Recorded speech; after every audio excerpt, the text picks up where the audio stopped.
He slid the envelope across the table like it was nothing, like it was a receipt for something she already owed him. "Sign it," Edmund Blackthorne said, straightening his cufflinks without looking at her.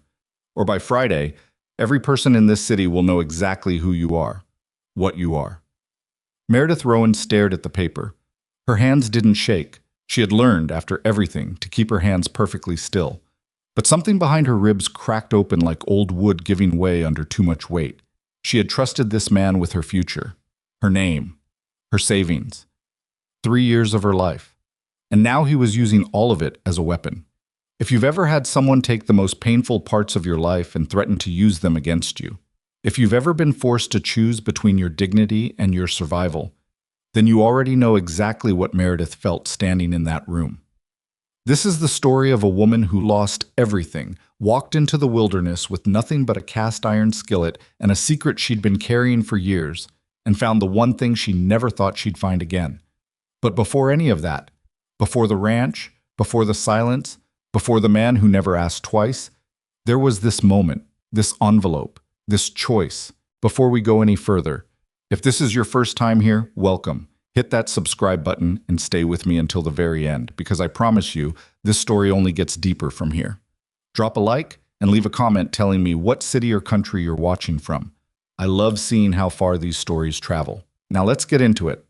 The advertisement was 6 lines long. Meredith found it wedged between a notice about lost livestock and a column of obituaries, which she later thought was fitting. It appeared at the exact moment in her life when she was trying to figure out which category she belonged to. Wanted, cook, remote cattle ranch, Harlow County, Montana. Must tolerate isolation, cold, and plain-spoken men. No previous experience on frontier required. Previous experience with disappointment preferred. Contact S. Mercer, Box 14, Millhaven Post. She read it 3 times. Not because the words were complicated, because the last line caught her somewhere unexpected. Previous experience with disappointment preferred. Whoever had written that wasn't trying to sound charming. They were telling the truth, and they didn't care how it landed. After 6 months of being handed pretty lies from people in well-pressed suits, there was something almost violent about plain honesty. She clipped it out with a pair of scissors she found in the rooming house kitchen, folded it twice, and put it in her coat pocket. Then she sat down at the small table by the window and looked out at the gray Chicago street for a long time. She had $17, a trunk of clothes, most of them wrong for any kind of practical work, a handwritten recipe journal wrapped in oilcloth that she hadn't opened in 4 months, and a name that had become, in certain circles of this city, something people lowered their voices to say. That last part was Edmund's work. She needed to be precise about what Edmund Blackthorne actually did to her, because it mattered. It wasn't a simple abandonment. Men abandon women all the time. It was ugly and common and survivable. What Edmund did was different. He spent 3 years constructing a version of her that served his purposes. And then, when those purposes changed, he spent 3 weeks carefully dismantling her reputation in a way that felt accidental, casual, like he was just telling the truth about what kind of woman she really was. He told his banker friends that she had misrepresented herself, that she had exaggerated her background, her connections, her culinary training, that he had tried to be generous with her but had discovered, unfortunately, that she was not the woman he had believed her to be. None of it was true. But truth wasn't really the point. The point was that by the time he finished, she couldn't walk into a decent establishment in the city without feeling the shift in the room. The way a conversation would pause just a half-second too long. The way certain women who had been kind to her before, suddenly found reasons to look elsewhere. It wasn't loud. That was the part that made it so hard to fight. It was quiet destruction, the kind that leaves no fingerprints. So when Edmund called her to his office that gray Tuesday morning and slid the envelope across the mahogany desk, she already knew something was coming. She just didn't know it would be quite this clean, quite this cold. "I need you to sign a letter confirming that any association between us was entirely professional in nature," he said, "and that you have no further claims on my time or my name." She looked at the letter. It was beautifully worded, carefully legal. It erased her. "And if I don't?" He smiled, the kind of smile that never reached anywhere near his eyes. "Then I make a few more calls, and you'll find that $17 doesn't stretch very far when no one in this city will hire you." He knew about the $17. Of course he did. He had people who watched things for him. Meredith picked up the letter. Read it once, set it back down. I need a pen, she said. And that was the moment, the exact moment, that she decided she was leaving. Not just the office, not just the city. She was going to walk out of the entire life she had built here because Edmund had made it clear that he owned it now, and she was not willing to rent space in her own story from a man like him. She signed the letter. Because fighting him in this city, on his terrain, with his money and his connections and his casually devastating social influence, was a battle she could not win. And Meredith Rowan, whatever else she was not stupid. But she was also not finished. She put the pen down, picked up her coat from the chair, and walked out of Edmund Blackthorne's office without looking back. Down the marble staircase, through the heavy brass doors, out into the cold air that smelled like coal smoke and river water. And she kept walking until she found herself standing outside the rooming house, breathing hard, hands finally shaking. She let them shake. No one was watching. Then she went upstairs, took the clipped advertisement out of her coat pocket, and wrote a letter to Box 14, Millhaven Post. She didn't know what she expected to receive in return. Maybe nothing. Maybe a polite decline that confirmed what the past 6 months had been quietly telling her, that she had used up whatever goodwill the world had been willing to extend. What she got, 11 days later, was a single sheet of paper with writing so spare it almost seemed rude. Miss Rowan, position still open. Ranch is 2 hours east of Millhaven by wagon. Work is hard, pay is fair. Start when you're ready. S. Mercer. That was all. No questions about her background, no references required, no mention of the letter she'd written, which had been honest about her situation in a way that had cost her something to write. She had told him she was experienced in cooking for large numbers of people. That was true. She had told him she was unafraid of hard work. Also true. She had told him she was leaving a difficult situation in the city and was looking for work that was honest and far away. And she had waited for him to ask what she meant by difficult situation. He hadn't asked. He just told her the pay was fair. She packed her trunk in 2 hours. The train to Montana took 3 days, and for those 3 days Meredith sat in the second-class car and allowed herself to feel the full weight of what she was doing. She was 31 years old. She had no family left to speak of. Her mother had died when she was 19, her father before that, and the aunt who had taken her in had made it clear from the beginning that it was an arrangement of obligation rather than affection. She had built everything she had from scratch, with her own hands and her own mind, and she had built it in the wrong direction, toward people who treated her worth as a variable that could be adjusted depending on their needs. She was not going to make that mistake again. That was the thought she held on to through the lurching miles of flat farmland, and then the rising drama of mountains appearing outside the window, like something she hadn't been told she was allowed to see. Montana arrived as a shock. Not just its size, though the size was staggering, the kind of space that made her chest feel strange, like she'd forgotten how big the world was supposed to be, but its indifference. The land did not care that she had arrived. It was not impressed by her history. It had no opinion about Edmund Blackthorne, or what he had said about her. It was just there, enormous and cold and entirely preoccupied with being itself. She found that, unexpectedly, she loved it. The wagon from Millhaven was driven by a hand named Curtis, who was somewhere between 40 and 60, and had the face of a man who had spent all of those years outdoors. He said approximately 9 words on the 2-hour drive, 5 of which were directions to put her trunk behind the seat. The other 4 were, "Mercer's quiet. Don't mind." She nodded as though this explained something, and Curtis seemed satisfied, and they rode in silence through a landscape that grew progressively more remote and more beautiful in a way that felt almost hostile. The Mercer Ranch revealed itself slowly. First a fence line, then a windbreak of trees, then the shape of outbuildings, and finally the main house, a large weathered structure that had clearly been built with more attention to function than appearance. It was the kind of house that looked like it knew exactly what it was for and had no interest in being anything else. There was a man on the porch. He was standing with his arms crossed, not in a hostile way, but in the way of someone who had been waiting and was simply noting that the waiting was now over. He was taller than she'd imagined, broader through the shoulders, with dark hair going gray at the temples, and a face that had been arranged by years of squinting into wind and sun into an expression of permanent, careful attention.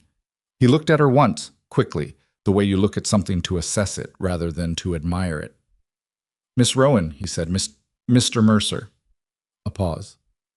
"Curtis will bring your things." He turned and went back inside. That was the introduction. That was all of it. The kitchen was a disaster. Not dirty, exactly. Someone had kept it from outright filth, but neglected in the particular way of spaces that have lost their purpose. The pots were mismatched and stacked wrong. The dried herbs above the window were ancient, most of their flavor long since turned to dust. The flour bin had something living in it that Meredith chose not to examine too closely. The stove, which was actually a solid and capable piece of equipment, was so coated in layers of careless grease that it had probably forgotten what it felt like to operate at full capacity. She stood in the middle of it for a long time. She was not a sentimental woman. Years of practical necessity had burned most of that out of her. But standing in that kitchen, looking at its specific kind of abandonment, she felt something she hadn't expected. She felt like she recognized it, a space that had once mattered, once been the center of something, and had then been left to manage without the care it needed. Functioning. Still producing the minimum required, but missing something fundamental that no one had gotten around to restoring. She took off her coat, hung it on the hook by the door, rolled up her sleeves, and got to work. Dinner that first night was simple. She hadn't had time or inventory for anything else. A thick beef stew with the vegetables she'd found in the root cellar, bread she'd mixed and baked in the afternoon while the stove was heating up, a dried apple dessert that required almost nothing but time. She rang the bell at 6 o'clock. 7 men came to the table, 6 ranch hands and Silas Mercer. They sat in the particular silence of people who have learned not to expect much from meals and are conserving energy for what comes after. She set the bowls down without ceremony and went back to the kitchen to eat standing at the counter, which was how she had learned to eat in the household where she'd trained, when meals were something you managed for other people and consumed yourself in the margins. She was halfway through her bowl when she heard it. Not words exactly, just a shift in the quality of sound from the dining room. A low murmur, then quiet, then the unmistakable sound of bread being torn, and the particular silence of people eating with real attention. She set her spoon down. It was such a small thing, such a quiet, unremarkable thing, men eating food and finding it good. She had cooked for dignitaries. She had produced meals that made people close their eyes and reach for adjectives. This was stew and bread in a ranch kitchen in the middle of nowhere, for men who hadn't been expecting much. And yet something about that sound, that particular silence of people who were genuinely satisfied rather than politely performing it, something about that undid her in a way she wasn't prepared for. She pressed the back of her hand to her mouth, just for a moment. Then she picked up her spoon and finished her dinner. Oh. Silas Mercer came to the kitchen door 20 minutes after dinner ended. She was at the sink, and she heard his boots on the floor and turned to find him standing at the threshold, not quite entering, holding his hat in his hands in the way of someone who has something to say and is deciding how to say it. She waited. "Food was good," he said. She nodded. "Thank you." He turned his hat once in his hands. "The stew did something to the broth I haven't tasted before." She could have told him. It was a technique she'd learned in a kitchen he couldn't have imagined, a way of building depth into a simple broth that transformed the whole character of a dish without adding expense or complexity.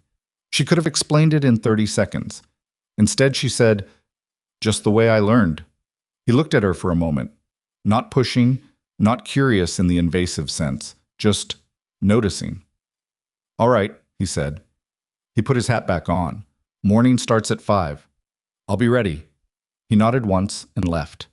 She turned back to the sink and stood there for a moment with her hands in the hot water, feeling the strange solidity of this place, this kitchen, this beginning. She didn't know yet what it was the beginning of, but for the first time in 6 months, she was willing to wait and find out. The first week passed. The way first weeks do when you are new to a place and still learning its particular rhythms, carefully, with a lot of watching and not much talking. Meredith learned the ranch the way she learned most things, by paying attention to what people didn't say. She learned that Curtis, the wagon driver, was the unofficial keeper of the ranch's unwritten rules, and that if you wanted to know how something worked, you watched Curtis first. She learned that a hand named Dolph had a bad knee that made him slow on cold mornings, and that he covered for it by arriving early to everything so that no one could accuse him of being last. She learned that the youngest hand, a boy of maybe 19 named Garrett, ate everything she put in front of him with the focused desperation of someone who had spent real time hungry, and that he always carried his bowl to the kitchen himself afterward, which none of the others did. And she learned that Silas Mercer was a man who ran a ranch like he was in a permanent argument with inefficiency. He was everywhere, fixing things before they fully broke, moving between tasks with a quietness that was not peace but control. There was a difference, she had come to understand. Some people were quiet because they were calm. Silas was quiet because he was always thinking, always measuring, always carrying something he wasn't talking about. She recognized that kind of silence because she lived in it herself. He did not come to the kitchen door again after that first night. She noticed. She told herself she didn't, but she did. What she got instead were the small, undeniable evidences that he was paying attention. The flour bin was replaced with a clean one before she had to ask. A set of matching pots appeared on the shelf where the mismatched ones had been, without any explanation or announcement. The window latch above the sink, which had been stiff and required 2 hands to open, was suddenly fixed, quietly, sometime between Tuesday and Wednesday, and she only knew it had been Silas because there was no one else who moved through this house who would have noticed it needed doing. She didn't thank him for any of it. She suspected that was not what he was looking for. Instead, she cooked. She cooked with the particular intensity of someone who has been prevented from doing something they love for too long and is now making up for lost time. Not showy cooking. She had no interest in performance, and the pantry didn't support it anyway. But deep, careful, considered cooking. The kind that starts with understanding what you have and treating it like it matters. She made stock from bones that had been thrown out before. She cured things. She experimented with the dried beans in ways that made Garrett, who had apparently never eaten a bean that didn't taste like wet cardboard, stop chewing and look at his bowl like it had done something unexpected. "What did you put in this?" he asked one evening, pointing at his stew with his spoon in a way that was not quite rude but was definitely not polished. "Patience," she said, and then, because he looked genuinely confused, "time and heat and the right order of things." He considered this. "My mother just boiled them." "Most people do." He went back to eating, and she went back to the kitchen, and that was the end of it. But later she heard him tell Dolph that the cook knew something about food that he couldn't explain, and Dolph said that was usually how it worked with people who actually knew what they were doing, and Garrett said he wasn't sure he understood that, and Dolph said that was because he was 19. She smiled into the dish she was washing and did not let anyone see it. The question, when it came, arrived from a direction she hadn't been watching. It was the third Sunday, which had developed its own particular texture on the ranch, slower than weekdays, with the hands cycling through a loose kind of rest that involved a lot of sitting and a fair amount of card playing in the bunkhouse. Meredith used Sundays for the longer preparations, the things that needed attention but not constant supervision. She had a pot of pork shoulder braising low and slow since mid-morning, filling the house with a smell that was almost aggressively comforting, and she was in the middle of a pastry she'd been working toward for 2 weeks, waiting until she had accumulated enough butter and patience simultaneously. She heard his boots on the floor and didn't turn around. She had gotten good at knowing his particular walk, the way it was deliberate but not heavy, a man who moved like he knew exactly where he was going and saw no need to announce it. "You don't have to do all this on Sunday," Silas said from somewhere behind her. "I know. The hands would be fine with cold meat on Sunday." "I'm sure they would." A pause. She could feel him standing there, not intruding exactly, but present in the way he often was, just on the edge of the room, like someone who wanted to understand something but hadn't decided yet whether to ask. "Who taught you to cook like that?" She stopped. Her hands were still in the dough, and she kept them there. She didn't turn around. She was aware of the precise quality of the silence that had fallen, the way it sat differently from the usual silences in this kitchen. There was a question inside the question. She could hear it, could feel the shape of it. And the question wasn't really about technique or training. It was about who she was, where she came from, what she was doing here on this remote cattle ranch in the middle of Montana, producing food that didn't belong anywhere near a frontier kitchen. She stayed quiet for 3 full seconds, maybe 4, long enough that the silence became its own kind of answer. "Someone I used to know," she said, and her voice came out level, which cost more than it should have. She felt him pause behind her. And then, this was the thing that undid her. Later, when she was alone and able to think about it properly, he said, "All right," and she heard his boots on the floor retreating, and he was gone, and he never asked again. Not that day. Not the next week. Not ever.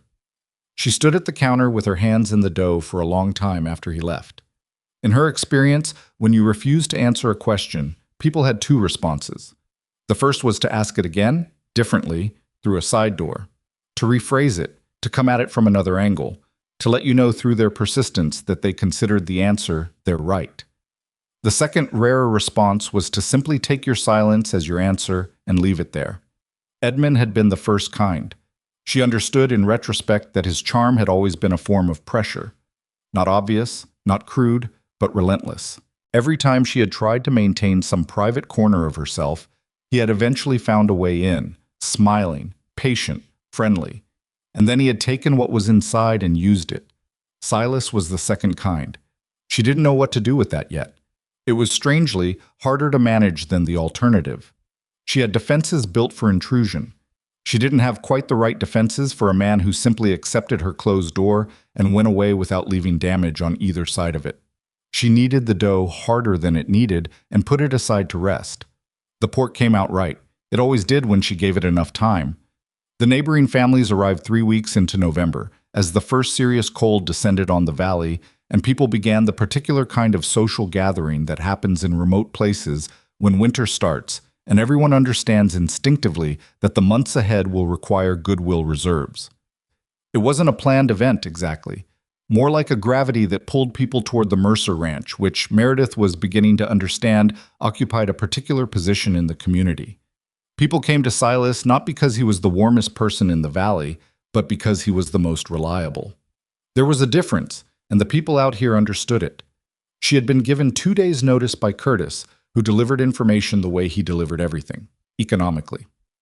"Neighbors coming Saturday," he said. "Usual thing." "How many people?" He thought about it. 30, maybe. More if the Henley family brings all their kids, which they will.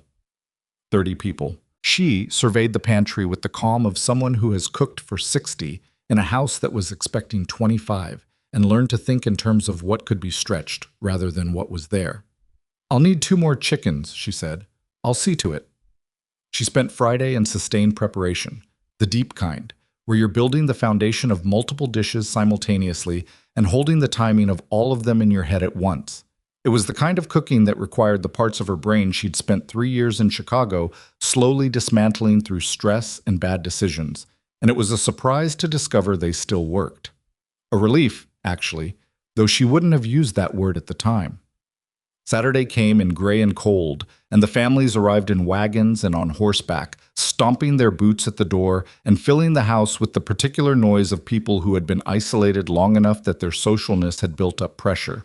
Meredith stayed in the kitchen through most of it, which was where she wanted to be and also, she understood, where she was most useful. She sent food out through the door in steady, unremarkable waves. Nothing that announced itself, nothing that required an audience. Just food that was quietly better than people expected, that arrived when they were hungry and tasted like something had gone right. It was a woman named Clara Henley who came through the kitchen door first. She was in her mid-40s, broad-shouldered and practical-looking, with the kind of face that had decided years ago to just be honest about everything. She was carrying 2 empty serving bowls and a look of genuine curiosity. "I wanted to tell you that pie is the best thing I have eaten since my mother's table," she said. "And my mother was an exceptional baker." Meredith set down her spoon. "Thank you. That's kind." "It's not kind, it's accurate." Clara set the bowls on the counter and didn't leave. "You trained somewhere." It wasn't a question. Meredith looked at her. "You don't cook like someone who learned from a cookbook," Clara said. Not unkindly, just directly, the way people out here seem to say most things. "You cook like someone who stood in a real kitchen under someone real and had it taken seriously." Meredith considered how to answer that. The habit of evasion was strong, but Clara was looking at her with the specific quality of attention that comes from a woman who has spent a long time watching other people carefully and has gotten good at it. "I worked in a household in the city for 2 years, Meredith said carefully. The family employed a European-trained chef. I was, Adjacent to that kitchen for most of my time there. Adjacent, Clara repeated, like she was testing the weight of the word. I watched and asked questions when it was permitted, and practiced on my own time with what I could get. Clara nodded slowly. And then you ended up here. And then I ended up here.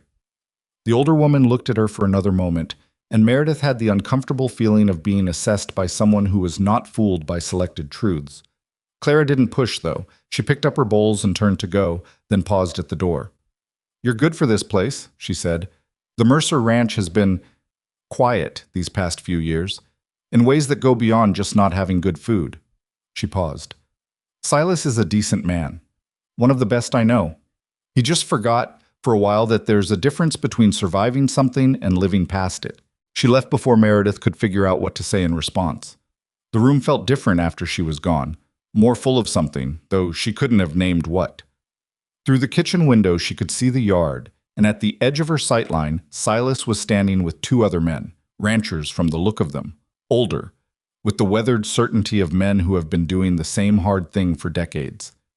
He was listening more than talking, nodding occasionally, and there was something in his posture she hadn't noticed before.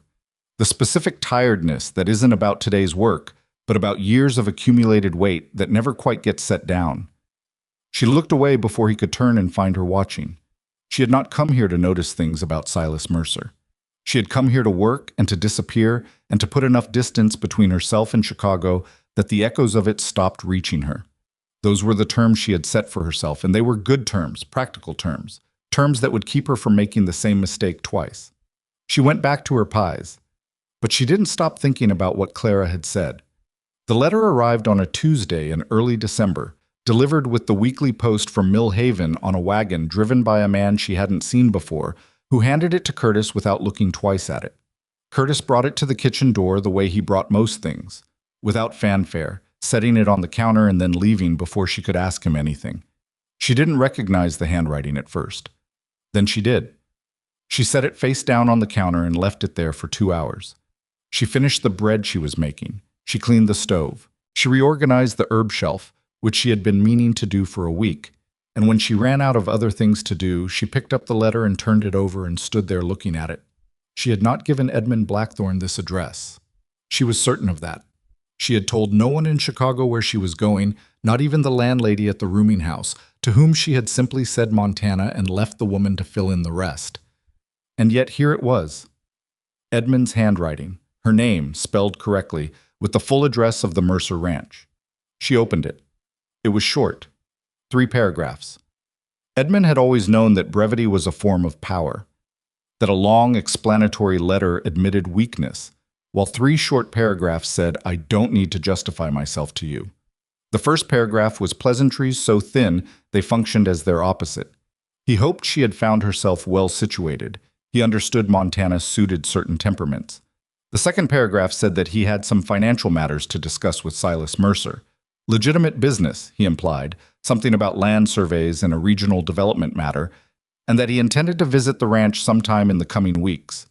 The third paragraph said simply that he looked forward to seeing her again, that he had often thought about their time together, that he believed they had more to discuss than had been possible at their last meeting. She read it twice. Then she set it on the counter and stood very still, the way she had taught herself to stand when something was trying to crack her open. He had found her. Of course he had found her. Edmund Blackthorne was a man who found things. It was, at bottom, what made him dangerous. Not his money or his social position, though both were real enough, but the quality of his attention. He paid attention the way a hunter paid attention, which meant he was very rarely surprised. The question was what he wanted. The land survey business might be real. She had no way of knowing. But that wasn't why he was coming. She understood that with a certainty that didn't require reasoning. He was coming because she had left before he was done with her, and men like Edmund Blackthorne did not adjust easily to things happening on a schedule they didn't set. She folded the letter and put it in the pocket of her apron. She did not tell Silas. She told herself that was because she didn't have enough information yet, which was true. She told herself it was because bringing Edmund's shadow into this place before she knew his actual intentions would be premature and potentially embarrassing, which was also true. She told herself she could manage this herself, which was what she had told herself every single time before, and which had been, every single time, wrong in a different way than she expected. But she didn't tell Silas. She made dinner, and the men came to the table, and Garrett ate with his focused desperation, and Dolph favored his bad knee by sitting at the end of the bench where he had more room, and Silas ate in the particular way of a man who is tasting something but thinking about something else. And no one knew that the woman in the kitchen had just received a letter that was going to change everything. December deepened. The cold became less of a condition and more of a presence, something you negotiated with rather than fought against, something that required its own kind of respect. Meredith found herself adapting to the rhythms of it in ways that surprised her. She had always been a city person, had assumed in some unexamined way that the city was her natural habitat, that the density and noise of it were requirements of her particular nervous system. But the silence out here turned out to be different from what she'd expected. Not emptiness, just space. And there was a difference, she was learning, between silence that was a void and silence that was simply room enough for your own thoughts. She began to sleep better. She had not slept well in years. The thing about Edmund's letter was that it settled into her like a weight she hadn't known she was going to have to carry again. Some days she barely felt it. Some days it was all she could feel. She found herself cooking differently on those days, harder, more driven, with an energy that was more like burning something off than creating something.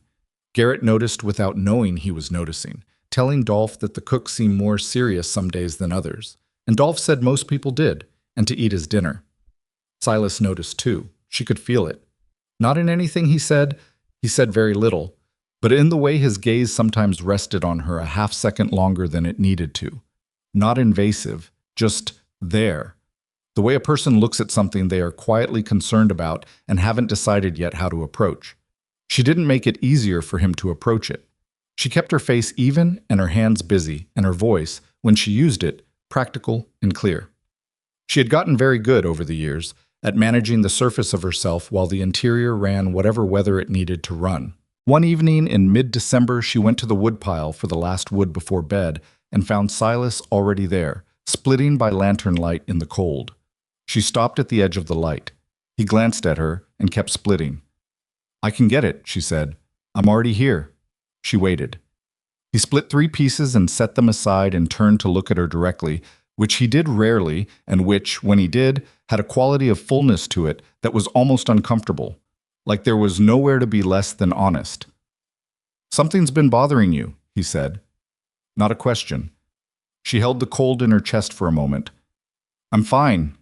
He picked up another piece of wood. "All right. She stopped.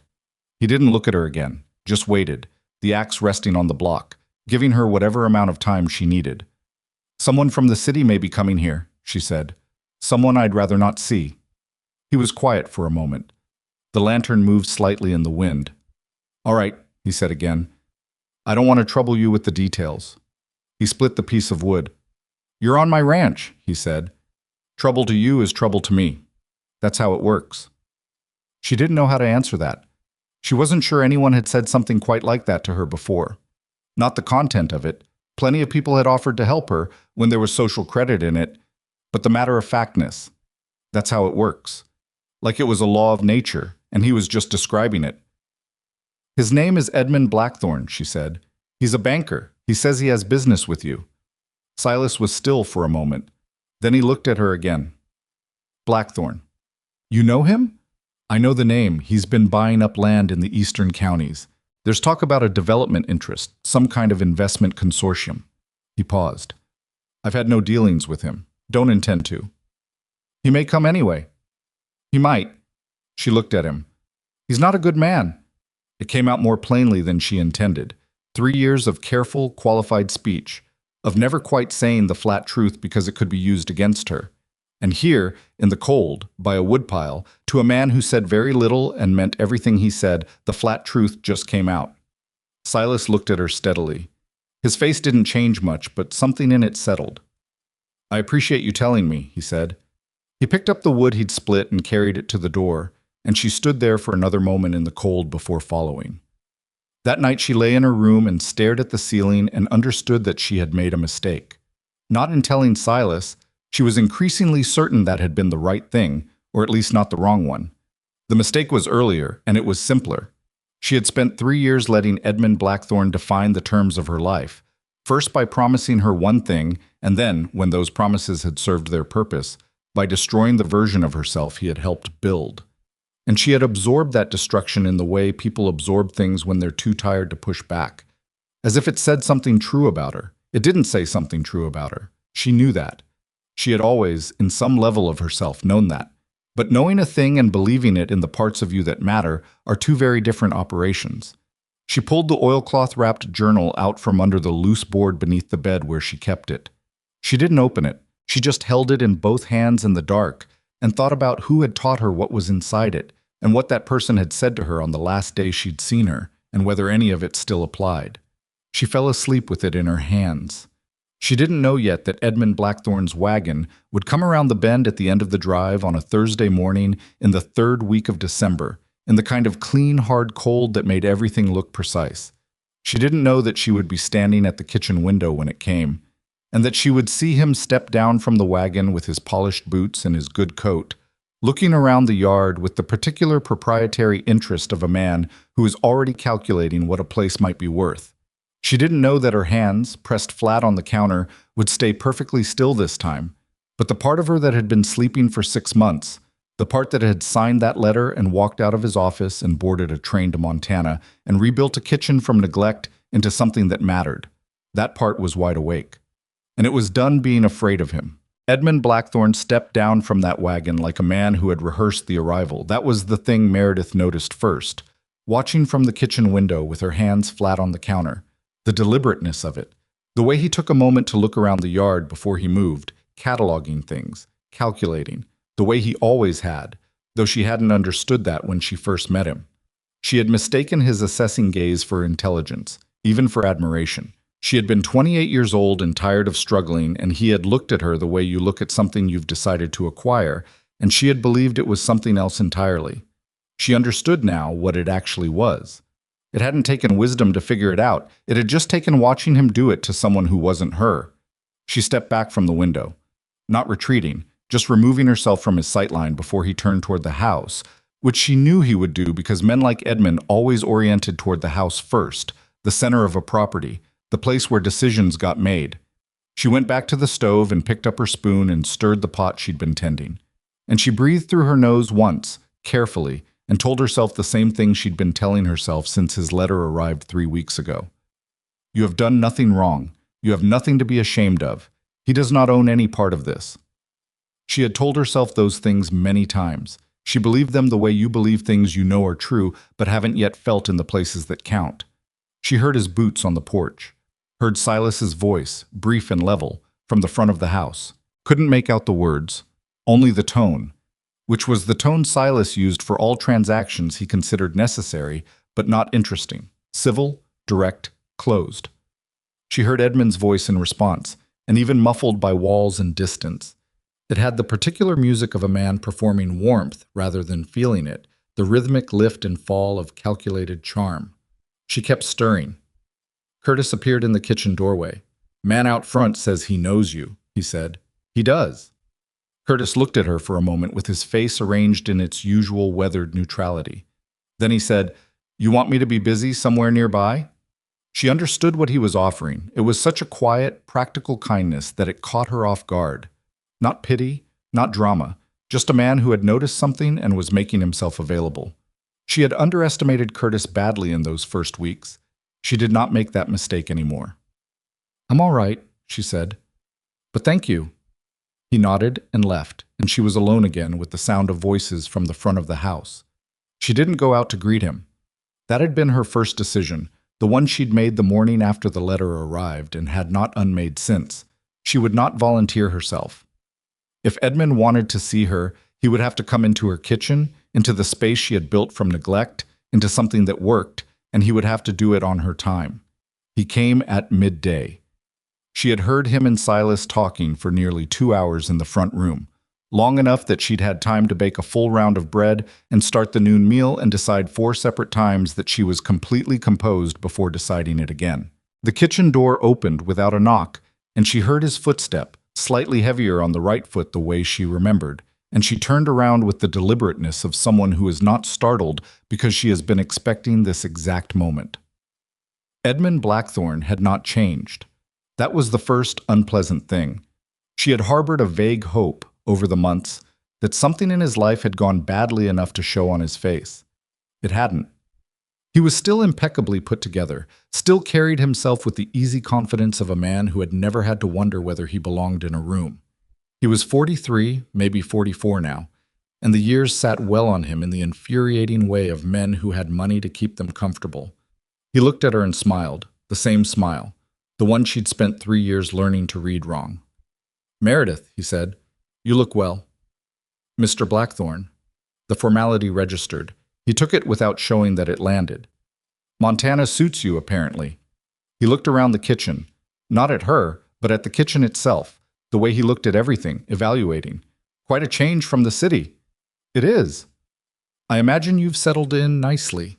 Still looking around. "Mercer seems like a straightforward man." "He is." Edmund finally looked at her directly. He had the gift, and she knew now it was deliberate, cultivated, a tool he deployed rather than a quality he possessed, of making his full attention feel like a gift, like you were suddenly the most important thing in his world. She had spent a year bathing in that attention before she'd understood it as technique. "I hoped we might have a chance to speak privately," he said. "There are things I'd like to clarify between us." "I think everything between us was clarified in your office in September," she said. "I signed your letter." "Yes." Something moved briefly through his expression. I regret the manner of that meeting. I was under considerable pressure at the time. Business matters that were stressful, and which perhaps affected my judgment." She looked at him, waited. "I'm not here to cause you difficulty, Meredith." "Then what are you here for?" He took a breath that was calibrated to look unguarded, spontaneous. She recognized it. "I'm here because I made serious mistakes, and because I have thought about that more than you might expect, and because I believe we left things in a state that was unfair to you. I want to make it right." The kitchen was very quiet. Outside, she could hear the particular sounds of the ranch going about its work, someone moving near the barn, the distant rhythm of an axe on wood. And those sounds made the kitchen feel like its own contained world, removed from what Edmund was standing in the middle of. "You want to make it right," she said. "Yes." "The letter I signed, the one that said our association was entirely professional. You want to revisit that?" "I want to discuss it, yes. Because revising it would benefit you in some way I'm not seeing yet," she said. "Or because you've discovered that what you did to my reputation in the city has had consequences you didn't anticipate." The smile thinned, just slightly, just enough. "That's a cynical reading." "It's an accurate one." He set his hat on the counter, her counter, in her kitchen, without asking, and she felt the flare of it low in her chest, the specific anger of watching someone plant their flag on territory that wasn't theirs. "I need you to understand something," he said, and now the charm was banked, and what was underneath it was still not honest, but was at least more clearly what it was. "I have business in this valley, land interests, investment matters that will take me through the spring. We are going to see each other in social settings. It would be better for both of us if we had an understanding." "What kind of understanding?" "The kind where you maintain a reasonable account of a professional association that ended without acrimony. That's all." She stared at him. "You want me to lie?" "I want us to agree on a version of events that serves us both without causing unnecessary—" "You want me to lie," she said again, clearly, because she wanted it in the air between them, without softening. "You want me to protect your reputation in this community the way I apparently failed to protect it in Chicago, simply by existing." His jaw tightened. "You're being difficult." "I'm being clear." She picked up her spoon and went back to the stove because she needed to do something with her hands that wasn't a fist. "You can stay or go, Mr. Blackthorne, but I won't be agreeing to anything, and I won't be managed." The silence that followed was not comfortable. It was the particular silence of a man recalibrating. She had felt it before, in his office, when something wasn't going the way he'd mapped it. He was deciding which approach to switch to, which lever to reach for next. "You have a good position here," he said, and his voice was different now, quieter, more exact. "It would be a shame to lose it."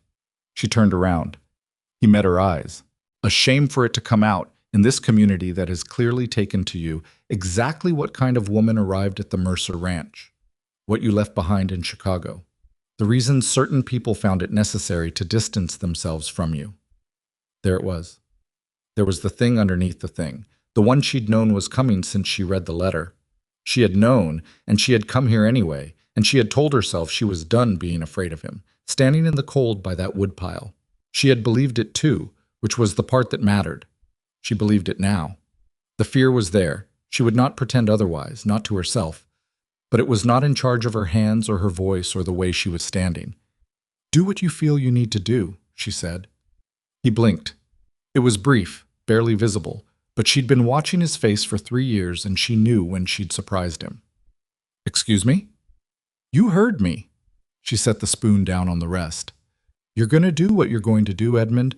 You were going to do it whether or not I agreed to whatever you wanted. That's who you are. So do it, and stop using the threat of it to try to get me to hold still for you." She looked at him steadily. "I'm not going to hold still for you anymore." He stared at her. The studied warmth was entirely gone now. What was left was something colder and more honest and actually easier to deal with. "You'll regret this," he said. "Maybe." She picked up the spoon again. "I regretted trusting you for 3 years. I imagine I can survive regretting this." He left the kitchen without his hat. She waited until she heard the front door before she walked to the counter and picked up the hat and set it by the door, and then stood very still for a long moment with both hands pressed flat on the surface and simply breathed. She was shaking slightly. She had not been wrong to expect this, and she was not surprised, and she was shaking anyway, because that was the thing about fear. Knowing it was irrational didn't make it absent. It just meant you kept moving while you felt it. She kept moving. The Valley's annual winter gathering was held the first week of January at the Henley Farm, which was the largest in the region, and which Clara Henley ran with the efficient hospitality of a woman who understood that community required regular maintenance or it fell apart, same as fences. It had been running for 11 years through harsh winters and personal losses and one catastrophic summer of drought, and the fact of its continuity was itself the point, that people showed up for each other not because everything was fine, but because not everything was. Meredith had been in the valley long enough now that her absence would have been noticed. Clara had told her this in the particular direct way Clara told most things. "You're expected now. People will wonder if you don't come." And Silas, who attended every year without enthusiasm, had simply said that the wagon left at noon and she was welcome to it, without making the invitation more than it was or less than it was. Edmund was already there when they arrived. She saw his wagon in the yard from the road and felt the knowledge of it settle cold and specific in her stomach. Of course he was there. I was conducting a charm offensive through the whole valley. She had heard about it through Curtis, who heard things without appearing to listen for them. Edmund had visited 4 ranches in the past 2 weeks. He was attentive and generous with his time and his opinions about land values, and people who didn't know what she knew about him were finding him quite agreeable. He had not come back to the Mercer Ranch after that day in the kitchen. She had told Silas that evening that Edmund had asked her to misrepresent their history and that she had refused. Silas had listened without interrupting, his hands still on the table in front of him, and when she finished, he said, "He won't be welcome here after this." And that was the entirety of that conversation, and she had not known what to do with the weight of his simple certainty except carry it quietly. Inside the Henley house, it was warm and loud in the way of winter gatherings, when people have been isolated long enough that being together requires less social grace and more simple relief. She moved through the first hour the way she always moved through gatherings that involved Edmund's presence anywhere in them, carefully, with her attention split between what was directly in front of her and the room's edges, where things were usually decided. She talked to Clara, who had made a ham that was excellent and knew it. She talked to Dolph, who was out of his element in social situations but managed by staying near the food table, which meant he stayed near her. She talked to 2 women she'd met in December, sisters named Ruth and Ada Pemberton, who ran a small farm together and had the quality of people who had long since stopped needing outside approval for the life they'd chosen. And then, across the room, she watched Edmund begin. She almost missed it. That was the terrifying skill of it. He didn't stand up and announce anything. He simply moved through conversations, spending a few minutes here, a few minutes there, and what he was doing in each of those conversations was so subtle that if you weren't watching specifically for it, you'd never see the mechanism. A phrase dropped here. A pause there, loaded with implication. A question that sounded like friendly interest but planted something in the listener that they'd think was their own conclusion. She had watched him do it in Chicago drawing rooms, but then she hadn't understood what she was watching. She understood now. She watched a rancher named Halverson react to something Edmund said with a slight narrowing of the eyes. The look of a man who has just been given a piece of information he's filing away. She watched two women near the window glance toward her and then back to Edmund with a quality of attention that was different from 5 minutes ago. She watched Edmund move on, relaxed, smiling, already building the next conversation on the foundation of the last one. He was methodical, he was patient, and he was doing exactly what he'd done in Chicago, except that here she had nowhere left to go. For a full minute she stood still and felt the old pull, the one that said, disappear, get small, let him have the room, because the room isn't worth fighting for. She knew that pull intimately. She had followed it for 3 years, and it had led her directly into signing that envelope in his office, because she had been so practiced at making herself small that she'd done it for him even when her survival required otherwise. She was done following it. She set down her cup. She walked to the center of the room. It took a moment for people to notice. There was no dramatic silencing, no sudden hush. It happened organically, the way attention moves in a room when someone does something unexpected. A few people nearby stopped talking, then a few more. Then the edges of the room began to quiet toward the middle, and by the time Meredith opened her mouth, enough people were looking at her that her voice only needed to be clear, not loud. I need to say something, she said. I'm sorry to interrupt the evening. This won't take long. Clara, near the fireplace, met her eyes. Clara's expression said, I see you. Go ahead. It wasn't encouragement exactly, it was acknowledgement, which was actually more useful. Edmund, across the room, had gone very still. Some of you have been talking to Edmund Blackthorne this evening, Meredith said, and some of what he's been saying has been about me. I know because I watched him do it. He's very good at it. He's had a great deal of practice. She paused. I want to tell you myself what happened between us in Chicago because I'd rather you have the truth from me than a version that's been shaped to serve his purposes. The room was fully quiet now. She felt every pair of eyes on her, and she let them be there, and she did not hide from them. This was the thing she had learned finally, late and at great cost. Shame only worked as a weapon if you were holding it. The moment you set it down in public, in full light, it became just a story, just something that happened. He courted me, she said, over 3 years. He made promises about a shared future that he had no intention of keeping. When his circumstances changed, and I became inconvenient, he withdrew those promises and began telling people in his social circle that I had misrepresented myself, that I was not who I claimed to be. She looked at the room steadily. None of that was true. I represented myself honestly. I trusted the wrong man, which is a mistake many people have made, and I paid for it with my reputation and my livelihood, which is a price many people have paid for that same mistake. She took a breath. I'm not telling you this because I want your sympathy. I'm telling you because he is doing it again, in this room, tonight, and because I believe you deserve to know what you're working with. She looked directly at Edmund across the room. He had not moved. His face was composed, but the composure was work now, visibly work. He has told me that my refusal to corroborate his preferred version of events will cost me my place in this community.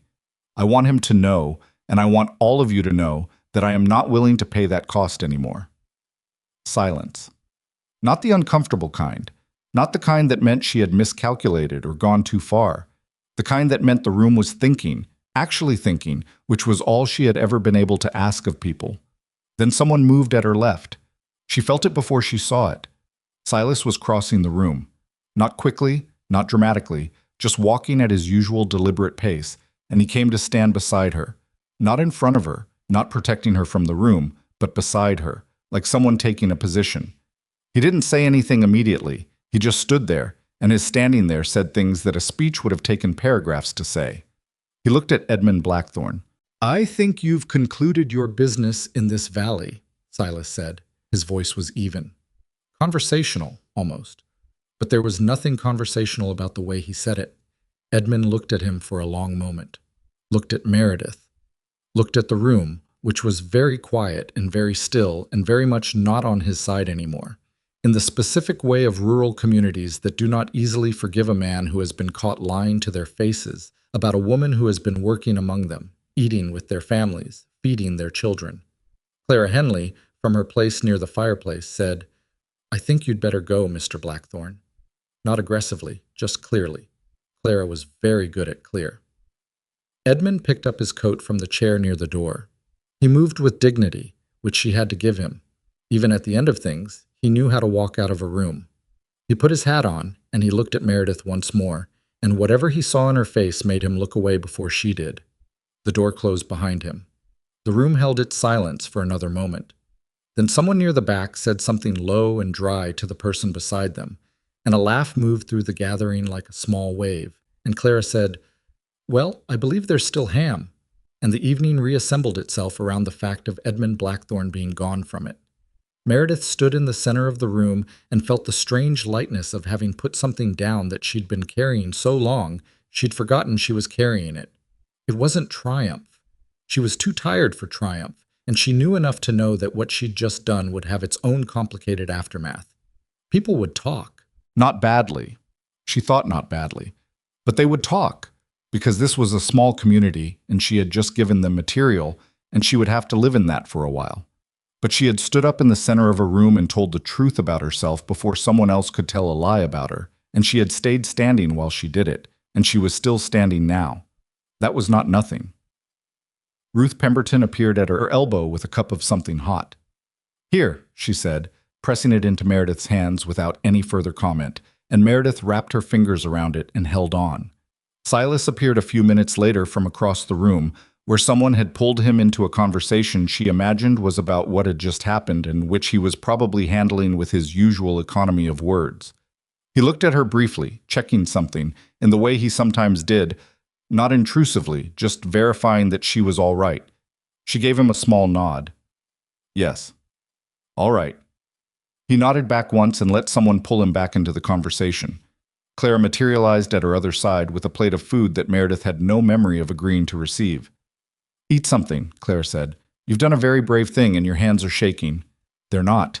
"They were." Meredith looked down at her cup. "Maybe a little." "It takes longer than you think for the body to catch up with what the mind has decided," Clara said. "My husband always said I was the bravest person he knew, but that he could always tell what I'd done by the state of my hands after." She said it matter-of-factly, without sentiment, and then moved away to talk to someone else. Meredith ate the food. It was good. Clara's table was always good. And the act of eating it, the simple animal normalcy of tasting something warm and well-made, helped more than she would have expected. Halverson, the rancher Edmund had been talking to when she first noticed what he was doing, crossed the room to stand in front of her at one point. He was a large man with the particular quietness of people who are large and have learned to be careful with it. He looked at her for a moment. "I'm sorry," he said, "for listening to him. You didn't know." "Still," he cleared his throat. "The bread you made for the Mercer gathering in November. My wife asked if you'd be willing to share the recipe. She's been asking me to mention it for 6 weeks, and I keep forgetting." Something loosened in Meredith's chest that she hadn't quite known was held tight. "Tell her I'll write it down for her," she said. He nodded. "Good." And he walked away. And that was the apology and the acceptance of it, and the moving on, all done in under a minute, and she thought that this was probably how things worked out here, in places where people had to go on living beside each other through whatever happened. The gathering wound down in its own time. People put on coats, collected children, said the particular things people say when they are ending an evening that has had unexpected texture, a little warmer than usual, a little more careful. A few people sought her out specifically, which she handled without fuss, neither deflecting the kindness nor making more of it than it was. On the drive home, the wagon moved through the dark and the cold, and the road was silver with frost in the lantern light. Silas drove. She sat beside him because that was where there was room, the bench being narrow. She could feel the cold coming off his coat sleeve where it almost touched hers. They didn't speak for a long time. The horse moved steadily. The stars were extraordinary in the way Montana stars were in winter, with no city light to dim them. Just an enormous darkness full of cold light that made the world feel both very small and entirely sufficient. "You didn't have to stand with me," she said. He was quiet for a moment. Yes, I did. She looked at the road ahead. He may cause more trouble. Even gone from the valley, he has ways of making things difficult. He might. I want you to know that there may be more of it. Silas was quiet again. The horse pulled steadily through the dark. Meredith, he said, and her name in his voice was so simple and direct that it stopped her. He used her name rarely. When he did, it meant something. There are people in this world who need everything clear before they'll take a step, he said. I'm not one of those people. He paused. What I need is to know what's true. And what's true is that you work honestly and you deal honestly. And tonight you stood up in a room full of people and told the truth when it would have been easier and safer not to. Another pause. That's what I know about you. That's enough. She sat with that for a long time. The ranch came into view, first the windbreak, then the outbuildings, then the house with its particular shape against the dark sky. The kitchen window was dark. She had left a lamp low in there, and it made a faint warm line at the edge of the shutter. Silas brought the wagon to a stop and set the brake. She climbed down before he could come around, because she had been managing her own arrivals and departures for a long time and did not know yet how to stop, even when there was someone who might help with it. She stood in the cold for a moment and looked up at the house, at the lamp in the kitchen window. Thank you, she said. Not for tonight specifically, for all of it. The fixed window latch, the matching pots, the way he had stood beside her without standing in front of her, the fact that he had asked her something once, and when she went quiet, he had never asked again. He didn't say you're welcome because that wasn't how he said things. He said, go in out of the cold. She did. And behind her she heard him leading the horse to the barn, slow and unhurried, the way he did everything. And she stood in the kitchen and lit the lamp properly and looked at the room she had made into something. And she understood that some things, when they are broken in the right way, open into something they couldn't have become otherwise. She was not fixed. She knew that. She was not suddenly all right, not suddenly unafraid, not suddenly without the accumulated weight of what Edmund had taken from her, or the long hard work of learning to trust her own judgment again. Those things would take more time than one evening in a room full of neighbors. But she was standing. And she was in a kitchen that was hers, in a house where she had earned her place, and outside the window the cold Montana dark was full of stars. She didn't sleep well that night, which she had expected. She lay in her room and stared at the ceiling and replayed the evening in the specific involuntary way of a mind that has been through something significant and needs to process it repeatedly before it will release you. She saw Edmund's face when she started talking, saw the moment the composure became work, saw the room going quiet and staying quiet, and then, this was the part she kept returning to, the moment Silas crossed the room and stood beside her without being asked. She had not been rescued. She needed to be precise about that in her own mind, because it mattered to her in a way that was perhaps difficult to explain to someone who hadn't spent 3 years being managed by a man who framed control as protection. Silas had not come to rescue her. She had already done the thing by the time he moved. He came because the thing had been done, and he wanted her to know that he stood behind it. That was different, entirely, fundamentally different. And the difference was the thing she was still trying to understand at 2 in the morning, with her hands folded on her stomach and the cold pressing in at the window seams. She got up at 4:30 because lying there was producing diminishing returns. And she lit the kitchen lamp and started the stove and stood in the warmth of it coming up, while the dark outside the window went from black to the particular deep blue that came before dawn in winter. She made coffee, which she rarely allowed herself before the full morning routine, and she drank it standing at the counter, and she thought about Edmund, not about fear of him. She examined herself carefully and found, to her genuine surprise, that the fear was largely gone. Not entirely.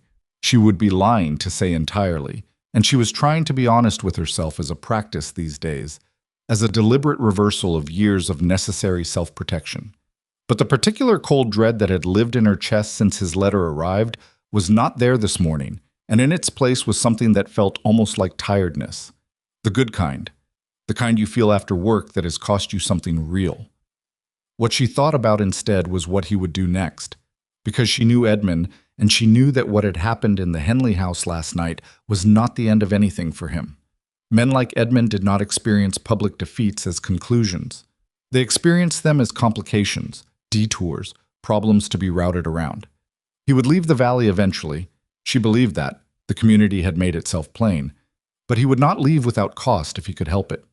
He would find some remaining lever, some angle she hadn't seen yet. She was still thinking about this when Silas came into the kitchen at 5, which was when he always came through, briefly, before going out to start the day's work. She had his coffee ready because she always had it ready, and he never commented on that directly, just picked it up and drank some and set it back down. And that morning she noticed he looked like he had slept roughly too, though she couldn't have said exactly how she knew this, since his face didn't show it in any obvious way. She just knew, the way you learn to know a face after months of careful attention. He looked at her. She looked at him. "You all right?" he asked. "Yes." He nodded, picked up the coffee again, looked out the window at the dark that was starting to lighten at its edges. "He'll be out of the valley inside a week," he said. "Halverson talked to 3 other men last night after you and I left. Blackthorn won't find cooperative ground for whatever he's been planning out here." She absorbed this. "You talked to Halverson?" "He talked to me." She thought about Halverson crossing the room to apologize to her about listening to Edmund, the directness of it. "He's a good man." "He is. Most of them are." Silas set the cup down. "They just needed to know what they were dealing with. People can't protect themselves from something they don't know is happening." She looked at him. "I should have said something sooner." "Maybe." He was quiet for a moment. "Or maybe you needed to be sure of the ground first." She didn't respond to that, but something in her shifted slightly. Some internal accounting that had been blaming her for the timing was quietly revised. He went out to work, and she started breakfast, and the morning ran its course. 3 days later, a hand from the Pemberton farm came to the door with a note from Ruth saying that Edmund Blackthorn had departed the valley that morning, and that Ada had watched his wagon from their upper pasture, and it had headed east toward the county road, and they didn't expect him back. Ruth's note was 4 lines long and ended with, "Clara says good riddance. I concur." Ada sends the enclosed. The enclosed was a small paper packet of dried herbs that Ada grew in their kitchen garden, labeled in small, careful handwriting. Rosemary. Thyme. Something she didn't recognize that turned out, when she opened it, to smell like nothing she could name but remembered wanting. She pinned the note to the inside of the kitchen cabinet door, where she kept her inventory lists. The valley settled back into winter. January deepened, and then February arrived with a cold so sustained and specific that it stopped feeling like weather and started feeling like a permanent condition of existence. The ranch contracted into itself the way ranches do in the hardest weeks. Less travel, fewer outside visitors. The daily work made twice as effortful by the cold and the short light. The men came in for meals with the focused gratitude of people who have been outside in something serious and have returned to warmth, and Meredith found herself adjusting her cooking to the season in a way she hadn't in a city kitchen, where produce arrived in crates regardless of what the sky was doing. Out here, you cooked what the season allowed. It should have felt like constraint. Instead, it felt like a different kind of clarity. She made things that held heat for a long time, things that improved on the second day. Heavy soups and long braises and bread that filled the house with a smell that she started to think of, privately, as the specific smell of a place being taken care of. She made a lamb stew one Friday with dried rosemary from Ada Pemberton's packet, and something happened in the braising liquid that she hadn't planned, a depth that arrived from the particular combination of that dried herb and the lamb fat and the cold root vegetables she'd had since November. And when she tasted it off the spoon, she stood very still for a moment. That was what Madame Voss had meant. Madame Voss, who had taught her. Who was the answer to the question Silas had asked and then never asked again. Who had stood in the kitchen of the Hartwell household in Chicago when Meredith was 26 and knew and trying very hard not to show how much she didn't know, and had watched her handle a knife for 30 seconds and said, in her exact accented English, "You have instinct. Instinct cannot be taught. What I can teach you is the language for what your instinct already knows." Meredith had spent 2 years in that kitchen learning the language. She had also spent 2 years watching Edmund Blackthorn move through the Hartwell household social circles, charming and generous with his attention, and she had not understood that the attention he gave her had the same quality as the attention he gave a promising investment.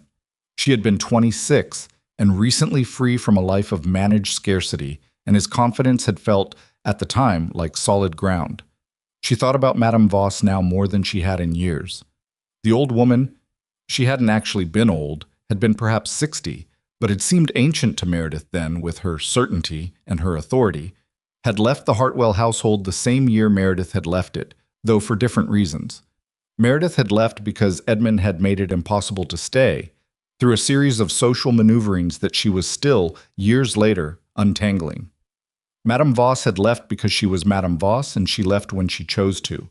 But in her last week, she had found Meredith in the kitchen alone and had said, "Keep the journal, whatever happens. People can take many things from you. What they cannot take is what you know in your hands." Meredith had kept the journal, under a loose board, wrapped in oilcloth, moved it from the rooming house in Chicago to the train to Montana to the Mercer Ranch, where it had lived under the bed for months without being opened. She thought about it that evening while she cleaned the kitchen, thought about what Madame Voss had said, thought about the lamb stew and the thing it had done with Ada Pemberton's rosemary, thought about Garrett asking her what she put in the beans, and about Clara Henley saying she cooked like someone who had been taken seriously, and about Silas standing at the kitchen door that first night saying, "Did something to the broth I haven't tasted before," and her saying just the way I learned, and then holding the question closed for months, like something she wasn't sure was safe to open. She went to her room after dinner and took the journal out from under the board. She sat on the edge of the bed and held it in her hands for a long moment. Then she unwrapped the oilcloth and opened it. The handwriting was hers, younger, more careful, trying to get things exactly right. Recipe after recipe and dense, precise annotation. Not just ingredients and measurements, but the why of things, the way Madame Voss had insisted she record. Not only what you do, but what you understand about why it works. The reasoning, the principle, the thing underneath the technique that made it transferable to situations you couldn't predict. She read for a long time, passed the recipes into the notes at the edges of pages, the small observations she'd written in the margins of things. Some of them made her wince. The earnestness of 26-year-old Meredith, who had believed so completely in the value of learning things well that she'd thought it would protect her. Some of them made her something more complicated than sad. One note, in the margin of a braised pork recipe, said simply, "MV says the best cooking is patient, so is the best life. I am not naturally patient. I am practicing both." She traced the handwriting with her finger and did not let herself cry, because she was not at that point ready to be that soft about it, but she sat there for a long time. The winter had a breaking point in mid-February, as Montana winters sometimes did. Not an actual thaw, but a week where the cold eased slightly and the light lasted a few minutes longer each day, and people came out of their houses and remembered that the world was not, in fact, entirely made of ice. The ranch hands used it to do work that had been waiting for better conditions. Silas used it to ride the fence lines, which he did periodically throughout winter, but which the worst weeks made impractical. On the second day of the easier weather, Meredith put on her coat and her boots and went outside. She had been outside, of course, to the woodpile, to the root cellar, across the yard in her daily routines. But this was different. This was purposeful. She walked out past the barn to the edge of the property where the land started to open, and she stood in the weak winter sun and looked at the mountains, which were still entirely white, but were doing something different in this light, catching angles she hadn't seen before. She heard him before she saw him, the horse coming at a slow walk. Silas coming back from the south fence line. He saw her and pulled up, and the horse breathed a white cloud into the cold air. "Fence is solid," he said, "south and east." "Good." He didn't ride on immediately. He sat on the horse and looked at the mountains the way she was looking at them, in a silence that didn't need filling. "Can I ask you something?" she said. He looked at her. "Yes." "Your wife." She paused, because even saying it felt like she was touching something that wasn't hers. "How long ago?" He was quiet for a moment. She thought she might have miscalculated, gone somewhere she shouldn't have. Then he said, 4 years in March. "I'm sorry." "Thank you." He looked back at the mountains. "Her name was Ellen. She was—" He stopped, restarted. "She was better at being around people than I am. Made this place easier to come home to." A long pause. "When she died, it didn't just lose her, lost what she made of it." Meredith held that carefully. "The kitchen," she said, "before I got here." "The whole house." He said it without self-pity, just accurately. "The men were fed. Work got done. But there's a difference between a place that functions and a place that—" He stopped again. That's alive, she said. He looked at her. Something moved through his expression that he didn't try to cover. Yes. They stood there in the thin winter sun and the quiet, and she thought about what Clara had said in November, that Silas had forgotten the difference between surviving something and living past it. She thought he had not forgotten, exactly. She thought he had known the difference and had simply been unable to find his way from one to the other because some distances require more than will. Ellen would have liked you, he said. Not sentimentally, just as a fact. She would have liked that you don't perform things, that you just do them. Meredith didn't know what to do with that. She found she didn't need to do anything with it. Sometimes things were said, and you just let them exist. I should get back, she said. Doe's resting. He nodded. She turned back toward the house, and he rode on toward the barn, and neither of them said anything else. And it was the most honest conversation she'd had with another person in years, and it had contained almost nothing, which seemed about right. She made the bread. She thought about Ellen, who she would never meet, and yet somehow felt the presence of in this house, in the layout of the kitchen and the way certain things had been positioned before she rearranged them, in the small domestic decisions that still carried the logic of a woman who had known what she was doing. She thought it was strange and not unpleasant to feel that, like the house held the shape of her even in her absence. She was not replacing anyone. She had been afraid of that privately, without having articulated the fear even to herself. But standing in the kitchen that afternoon with the bread in the oven and the particular gold light of a winter afternoon coming in at the window, she understood that there was no replacement involved. There was just a house that had been diminished, and two people who were each in their separate ways working back toward something. That was a different thing, a more complicated, more honest thing. February became March. The cold stayed but became more negotiable. Curtis noted one morning, with his usual economy, that the East Pasture Creek was running again, which apparently meant something significant about the season turning, and the information moved through the hands at breakfast with a low murmur of relief that was also a sound she hadn't heard quite in this key before. The sound of men who had been holding their breath for months, finally starting to exhale. Things between Meredith and Silas shifted in March, not dramatically, not in any way that would have been obvious to someone watching from outside. The outward shape of their days was largely the same. She ran the kitchen and the household, he ran the ranch. They crossed paths in the early mornings and occasionally in the evenings, and managed the business of a working property through the practical, plain-spoken exchange of necessary information. But there were other things now underneath the practical exchange, small changes in the texture of ordinary moments. He started staying longer at the kitchen door in the evenings, not obviously, not intrusively, just a few minutes longer before saying goodnight and going.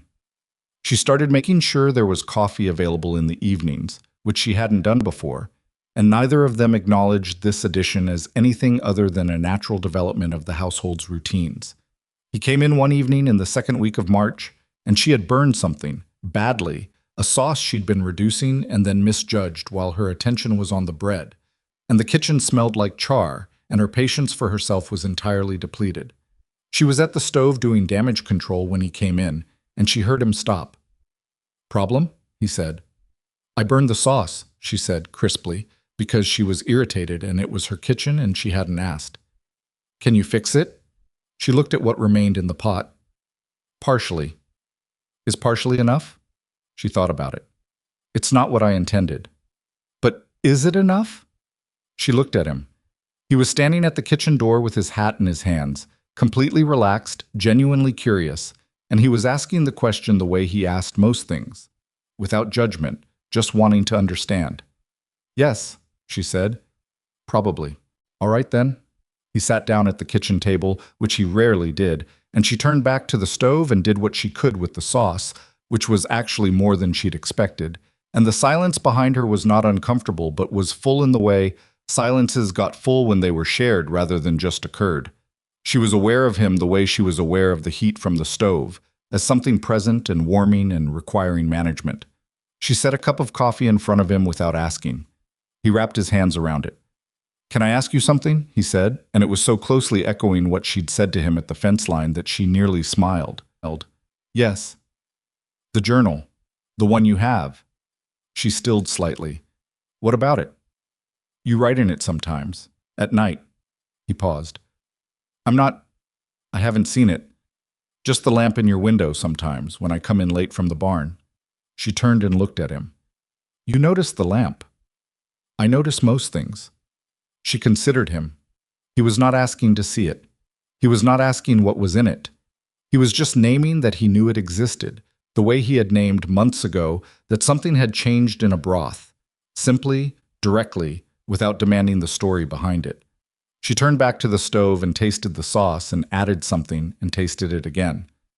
It belonged to my training, she said. The kitchen I worked in. The woman who taught me. She paused. It has everything she showed me. All the things I wasn't supposed to need anymore when I left the city. But you needed it anyway. I needed to know it was there, she said. There's a difference. He was quiet for a moment. What was her name? The question surprised her. Not because it was intrusive. It wasn't. It was the natural next thing. But because she hadn't said Madame Voss's name out loud in more than 2 years, she had thought of her often, especially lately. But saying a person's name was different from thinking it. It made them present in a way that thought didn't. Voss, she said. Helene Voss. She went by Madame Voss in the kitchen, which she thought was pretentious and used anyway because she said a kitchen needed its hierarchy to function and the title was a functional shorthand. She heard herself and added, almost involuntarily, she was funny, in a very dry way. You wouldn't know she was making a joke until about 4 seconds after she'd made it. She taught you the broth, Silas said. Meredith stopped. She turned around. He was looking at her steadily, the coffee cup still in his hands, and on his face was the expression that she had come to understand meant he had just connected something he'd been holding for a while. The first night, he said. The stew. I asked you about the broth, and you said just the way I learned. Yes. And then you went quiet. Yes. Madame Voss taught you the broth. She looked at him across the kitchen. She taught me everything I know about why food works, she said. The rest I taught myself. The instinct, she said, was already there. She just taught me the language for it. He held her gaze for a long moment, and then he said, I'm glad she did, in a voice that was so simply sincere that it hit her somewhere she hadn't been expecting. She turned back to the sauce. She finished it. It was not what she'd intended, but it was, as he'd said, enough. And the dinner that night was quieter than usual in the specific way of evenings, when the days have been long and the cold has been sustained and people are moving toward rest. Garrett ate his 2 bowls and carried his own bowl to the kitchen. Dolph rubbed his knee under the table and didn't think anyone noticed, which was incorrect. The hands filed out one by one, and the house went quiet and she cleaned the kitchen and Silas came to the door to say goodnight and paused there longer than he needed to. The woman who taught you, he said. Madame Voss. Do you know where she is now? Meredith set the last pot on the shelf. I wrote to her after I arrived here. She paused. She wrote back. She's in St. Louis. She has her own establishment now. She allowed herself a small moment of satisfaction on behalf of someone she admired. A proper one, by invitation only. You're in contact with her. Occasionally, we write. He nodded slowly, as though this was a piece of information he was placing somewhere deliberate. That's good, he said. You should have that. She didn't answer. She wasn't sure what she would have said. He said goodnight and left, and she stood alone in the kitchen and thought about letters. About the one she'd written to Madame Voss in October, sitting at the kitchen table in the early morning, unsure what to say, and then saying all of it. Where she was, what had happened, what the kitchen had been like when she arrived, and what it looked like now. She had not known she needed to write it until she was already writing it. Madame Voss's response had arrived in December, brief and characteristically dry. A cattle ranch in Montana. Well, I suppose your instincts have always been unconventional. The kitchen sounds as though it needed you considerably. Keep the journal open. Things that are not looked at tend to close. She thought about that as she put out the kitchen lamp. Things that are not looked at tend to close. She had spent a long time keeping things closed, which had felt like protection and had functioned as isolation. She was beginning to understand the difference, slowly, in the way you understand things that require your whole life to be different before they make sense. April arrived with mud and noise and the specific chaos of a ranch coming back to full operation after winter's contraction. The east pasture flooded briefly, which required 3 days of collective problem-solving that involved every hand, and Silas and ultimately Curtis, who had apparently dealt with this particular situation twice before and had opinions about drainage that turned out to be correct. The kitchen ran at capacity through all of it. Men coming in wet and cold and needing something hot at irregular hours, which meant she abandoned her usual routines and worked in a more improvisational mode, which she found, to her slight surprise, that she was good at. She had always been better in difficult conditions than easy ones. She was trying to decide whether that was a quality to be proud of or a symptom of something she needed to fix. Garrett knocked something off the kitchen shelf one evening while he was returning his bowl, a small clay pot that she used for dried spices, and it broke on the floor, and he stood there looking at it with the expression of a person who is 19 and knows something is broken and is working out how bad it is. "I'm sorry," he said. I don't know what I'll do about it. I'll find you another one." "It was old," she said. "Don't worry about it." He crouched down to help her pick up the pieces anyway. "How old?" She looked at a shard in her hand. The clay was plain, unglazed, functional. It had been in the kitchen when she arrived, one of the few things she hadn't replaced or discarded, because it had been so clearly used and useful. "I don't know. It was here before me." Garrett picked up the last pieces and straightened. "You think Mrs. Mercer used it?" She looked at him. He said it so naturally, the first person who had said that name to her, and his face was completely open and guileless the way his face almost always was, 19 years old and not yet practiced at guarding things. "I think so," she said after a moment. "Yes." He nodded with the easy acceptance of someone who didn't find this complicated. "She was good, from what the men say, the ones who were here before." He set the shards on the edge of the counter. "Dolph says the ranch was different, warmer." He paused, with the particular pause of someone who has just realized they might have said something awkward. "I mean, not that it isn't now, I know what you mean," she said. He looked relieved. "Yeah." She wrapped the shards in a cloth. She thought about Ellen Mercer, who she knew very little about and would never meet, who had kept a clay pot for spices and who had made a home in a hard place, and whose absence had taken the warmth out of a house that was now, slowly, finding warmth again through different hands. She didn't feel like an intruder anymore. She wasn't sure when that had changed exactly, but it had. She felt like someone who had arrived when a place needed arriving, which was different from intruding and different from replacing, and was its own thing entirely, with its own complicated meaning. Garrett said goodnight and left, and she swept the last dust from the broken pot and put the cloth on the shelf, with the intention of doing something with it later, and then mostly forgot it was there, the way you forgot small, sad things when there was enough life happening around them.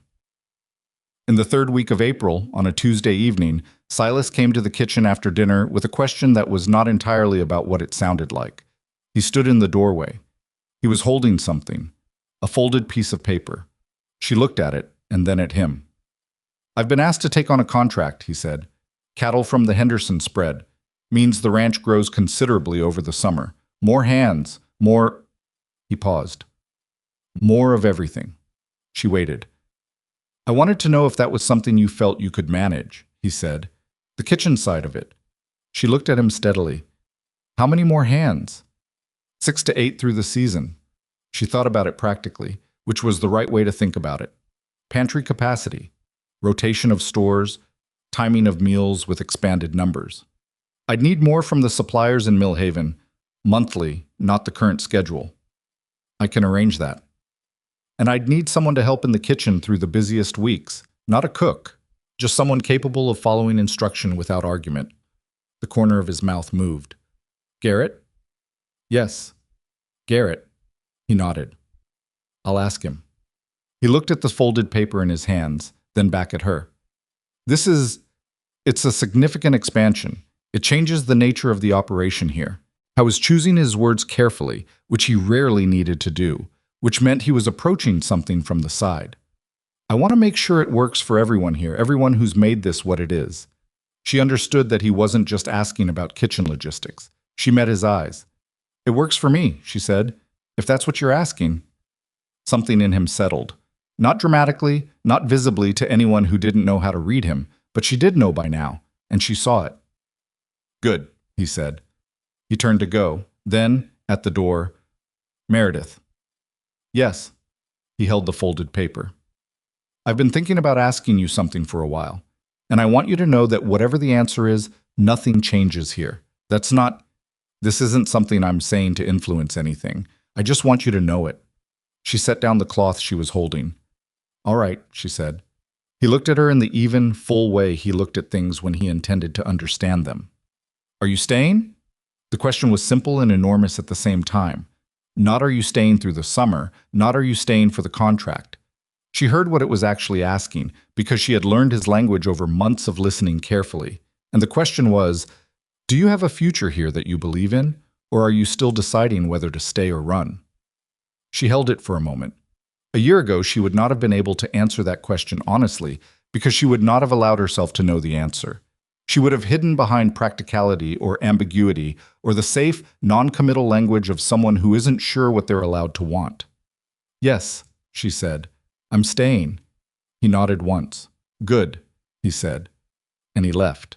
She stood in the kitchen for a long time after, the lamp burning steady, the house quiet around her, and she thought, yes, just that. The word she'd said, sitting solid in the air of this kitchen, she had made into something, in this house that was still learning to be warm again, in this valley that had seen her worst moment and had kept her anyway. Yes, she was staying. The journal was under the board in her room, but lately she had been keeping it on the shelf by the window. Not hidden, just there, where she could see it. Things that are not looked at tend to close, Madame Voss had said, and she was done letting things close because she was afraid of what opening them might cost. Outside the kitchen window, April's particular dark held the sound of the creek running again in the east pasture, the water freed from what the cold had put on it, moving now with the careless ease of things that have returned to what they were always meant to be. May arrived the way good things sometimes do, quietly, without announcement, the cold simply becoming less of itself. Until one morning you stepped outside and realized the world had changed while you were tending to other things. The mud from April's flooding dried. The east pasture turned the particular shade of green that happens when ground has been soaked deep and then released into warmth, a green so specific to that sequence of events that you couldn't quite achieve it any other way. The Henderson cattle came in 2 groups over the first 2 weeks of May, and the ranch expanded in noise and complexity and the particular organized chaos of 6 additional hands finding their rhythms alongside the existing ones. Garrett took to his kitchen duties with the focused seriousness he applied to everything he considered worth doing. He was not a natural cook. His instinct for timing was poor and he had a tendency to oversalt things. But he was precise when given clear instruction, and he did not argue, which turned out to be the quality she had needed most. She taught him the things that could be learned quickly: how to manage a fire under a pot that needed long, slow heat, how to rotate bread in the oven for even color, how to taste something critically rather than just checking whether it was done. The things that couldn't be learned quickly, she left alone. Some knowledge required years, and she had not had years with him, and she was realistic about what their arrangement was for. "You're not going to teach me what you actually know," he said one afternoon in the second week, not as a complaint but as an observation, stirring something under her direction. "No," she said, "because it would take too long." Partly. She looked at what he was doing and adjusted his heat without commentary. And partly because what I know isn't separable from how I learned it. You can't transfer the experience, only the result of it. He thought about this. "So what are you teaching me?" "How to be useful," she said. "That's enough for now." He accepted this with the practical equanimity that she had come to think of as his defining quality. 19 years old, hungry, capable of learning the shape of something even if not its full depth. She had been teaching him the shape of things. That was not nothing. The letters from Madame Voss had become more frequent through the spring, not dramatically, not to the point of correspondence that required management, but a regular rhythm of exchange that had something in it. Meredith hadn't quite had words for until Clara Henley named it for her accidentally one afternoon. Clara had come to the ranch with her youngest, a girl of about 7, who spent the visit standing silently in the kitchen doorway, watching Meredith work with an intensity that was somewhat unsettling in a child. "She wants to learn," Clara said, watching her daughter watch Meredith. "She's been like this about cooking since she was old enough to stand on a chair and reach the counter." Meredith looked at the child.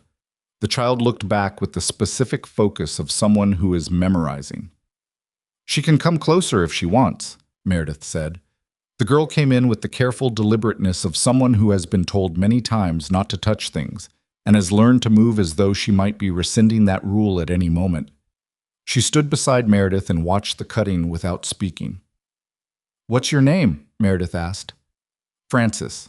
Francis, this knife needs to do the work, not your arm. Do you understand the difference?" Francis considered. "Not really." "Good. Honesty is useful. Watch." She showed her, slowly, carefully, the way Madame Voss had shown her, not demonstrating exactly, but explaining while doing, so that the doing and the understanding happened in the same moment.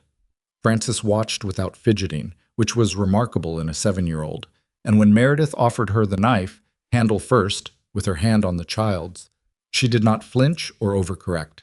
Clara watched from across the kitchen with an expression that Meredith didn't immediately interpret. Later, when Francis had been sent to find her brother and the kitchen had gone back to its usual rhythms, Clara said, "You're good at passing things on. She's easy to teach. You're still good at it." Clara set her cup down. "That thing you have, what Madame Voss gave you, the language for what you already knew. You're doing the same thing with Francis, with Garrett, probably without even noticing." Meredith looked at her. "That's not a small thing," Clara said. "Most people who learn something hard keep it close. Like if they share it, they lose some of it." She paused. "You don't do that." Meredith thought about Madame Voss in the Hartwell kitchen, patient and exacting and willing to spend an entire afternoon on one technique because she believed Meredith was worth an entire afternoon. She thought about how rare that had felt at the time, how it still felt rare in retrospect, knowing what she knew now about how people usually distributed their care. "Someone gave it to me without conditions," she said. "It doesn't feel right to put conditions on it going forward." Clara was quiet for a moment. Then, "I'd like Francis to come by sometimes, if that's agreeable. She'd drive you mad inside a week, but she'd also probably learn more in a month here than in a year anywhere else." "She can come," Meredith said. That was how it started. Not with intention or planning, just with a child at a doorway, and a woman who understood, finally, that what you'd been given could be passed forward without diminishment. That it didn't work like money or property, finite and transferable. It worked like fire.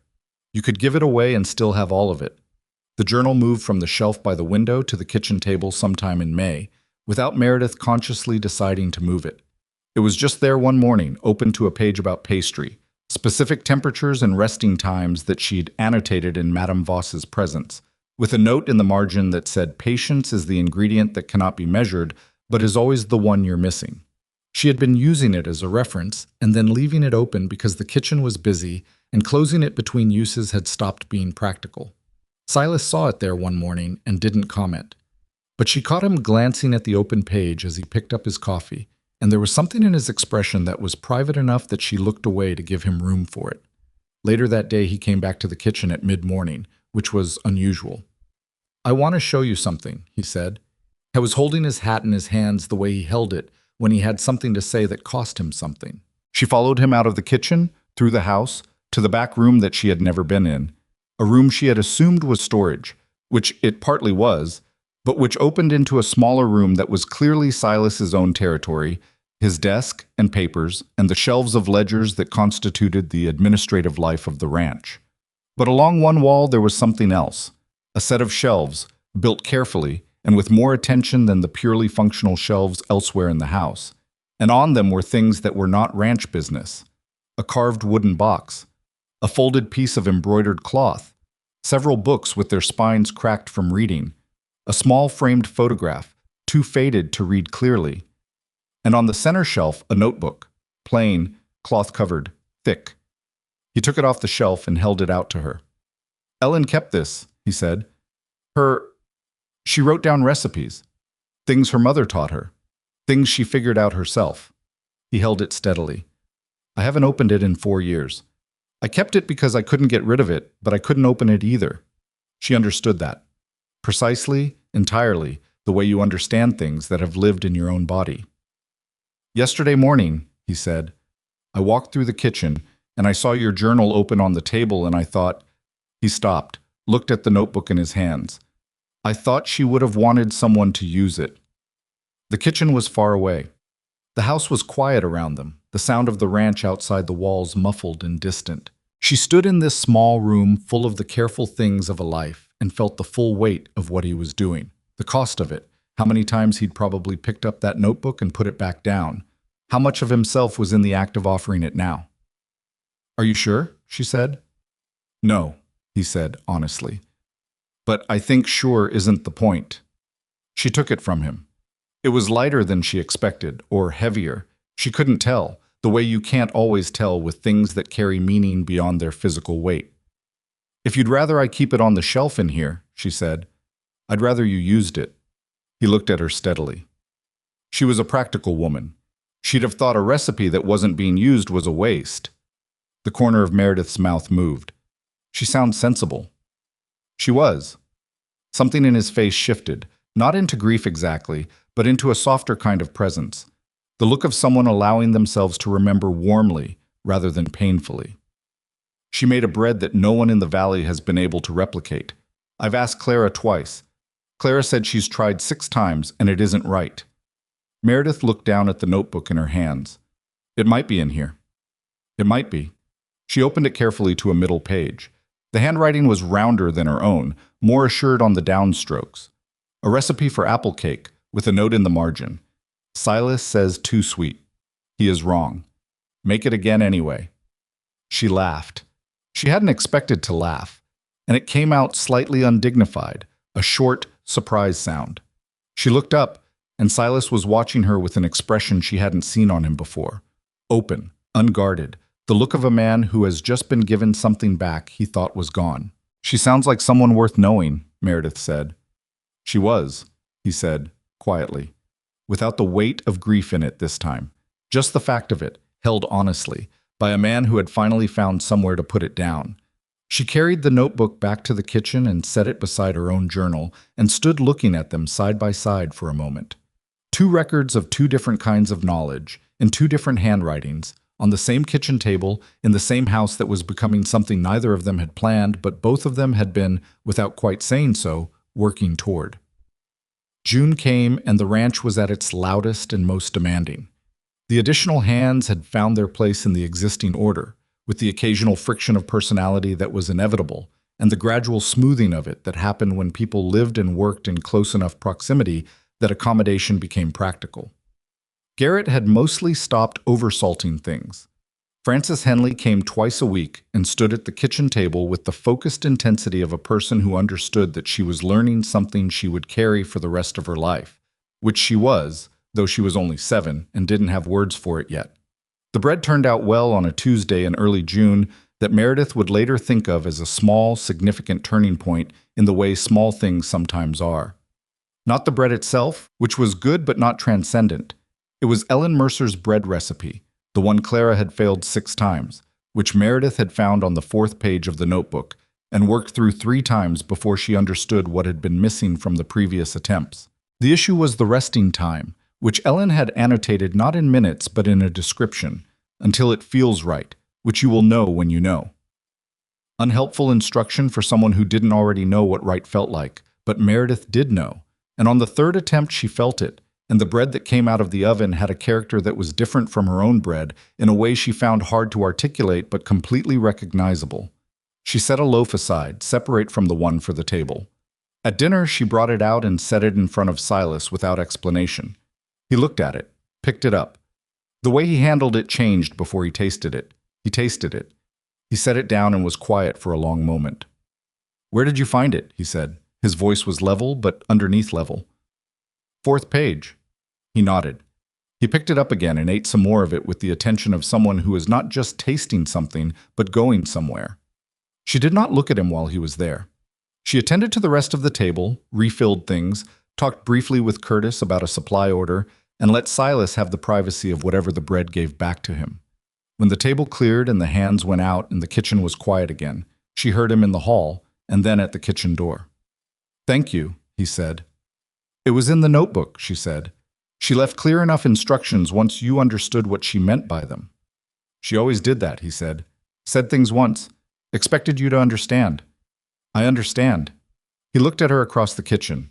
In the lamplight, his face had the particular quality it sometimes got in the evenings. The day's work finished, the performance of functions set down, something more actual in its place. "I know you do," he said. The summer moved through its long, hot days and its cool nights, and the ranch ran at its expanded capacity, and things that had been separate began, without ceremony, to become shared.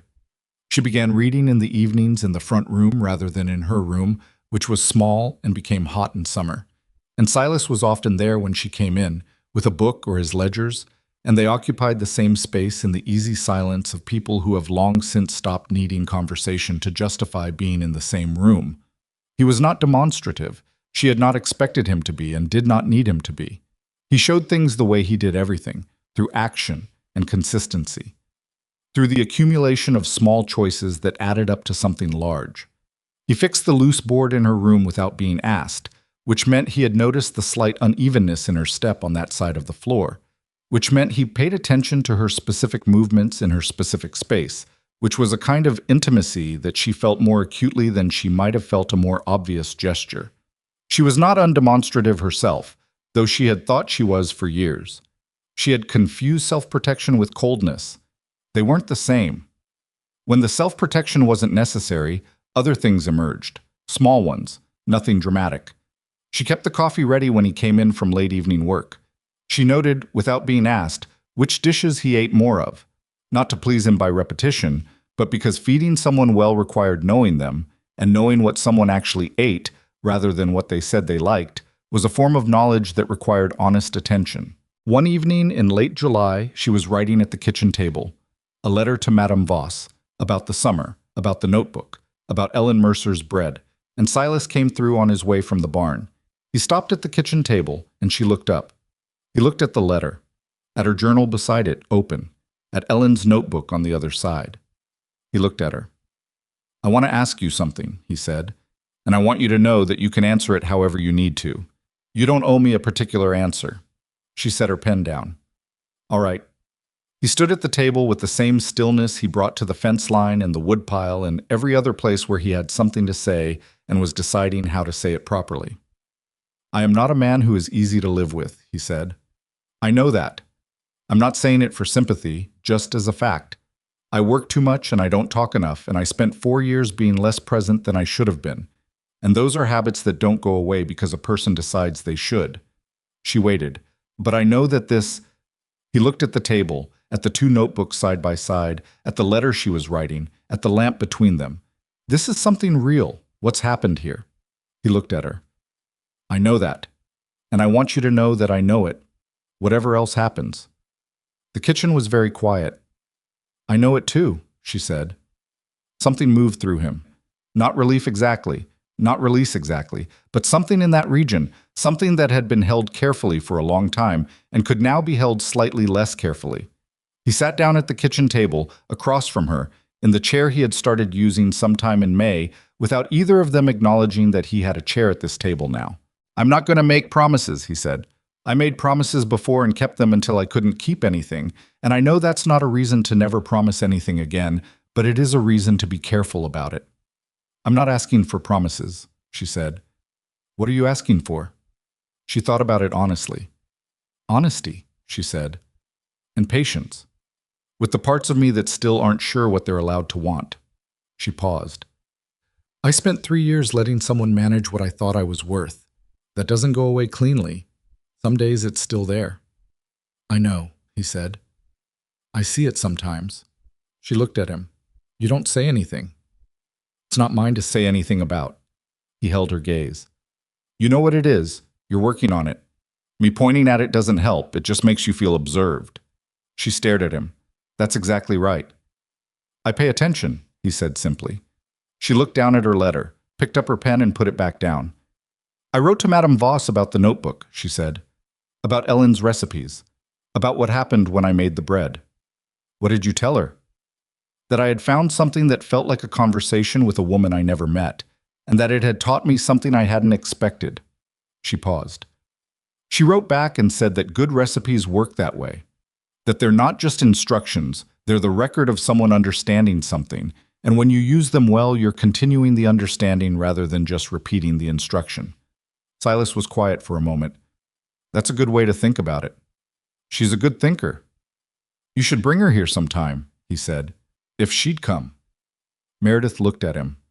To Montana. She sounds like someone worth meeting. She held the image for a moment. Madame Voss in this kitchen, with her precise hands and her dry humor and her 4-second delayed jokes, standing at this stove and having opinions about the elevation and the temperature and whether the butter here was adequate for pastry. She would have strong opinions about the butter. She might come, Meredith said. She's not predictable. Neither are most people worth knowing. She smiled, properly, without managing it. It happened more often now, smiling without thinking about how it looked, which was a small thing and also not small at all. The summer peaked and then began its long easing toward fall, which arrived in Montana the way it arrived everywhere in the north, suddenly and without apology, the temperature dropping 2 weeks earlier than it felt like it should, the light going golden in that particular September way that was beautiful and also an unambiguous instruction to prepare. The Henderson cattle were moved on at the end of the season contract, the extra hands dispersed back to wherever they came from, and the ranch contracted back to its winter configuration. Silas, Curtis, Dolph, Garrett, the 2 other core hands who had been there before Meredith arrived, and herself. The day the last of the seasonal hands drove out, the ranch was quiet in a way that felt large. Not empty, large. The difference between a house that is working hard and a house that is breathing normally. She made dinner for 6 people instead of 14, and the table had room in it, and Garrett ate his bowl and then said, apropos of apparently nothing, I want to learn how to make the lamb stew, the real one, not just follow instructions. She looked at him. That'll take more than a summer. I know. He looked back at her steadily. But I'd like to start. She thought about Madame Voss watching her handle a knife. About being told, you have instinct. What I can teach you is the language for what your instinct already knows. About the particular responsibility of that, of being someone who could see what a person was capable of and deciding whether to help them grow toward it. Come in an hour earlier tomorrow, she said. We'll start with the broth. He nodded like she had given him something serious, which she had. October came with its early cold and the smell of the first wood fires and the particular quality of light that belonged to fall and to no other season. Lower, more specific, the kind of light that lit things from the side rather than above, and made everything look more exactly like itself than it did in any other month. On a Tuesday morning in October, Meredith left the journal on the kitchen table. Not by accident, not because the kitchen was busy. She set it there deliberately, open to the first page, which was just the date she'd started it, and Madame Voss's initials in the corner. The way the old woman had marked things that were hers, and then given away. She left it there and went out to the garden to take in the last of the herbs before the freeze, and she was there when she heard the kitchen door and heard his boots on the floor and the slight pause that meant he had seen it. She stayed in the garden. She pulled rosemary and thyme and ate a Pemberton's unnamed herb that had no English word for it but smelled like something she associated now, fully and without reservation, with this place. She pulled them carefully and laid them on the flat basket she used for drying, and she did not rush. When she came back into the kitchen, he was at the table. He had the journal in his hands. Not reading it, not browsing it, just holding it, the way you hold something that has been given to you before you've fully understood what it is. He looked up when she came in. She set the basket down, hung her coat on the hook, moved to the stove to check the fire.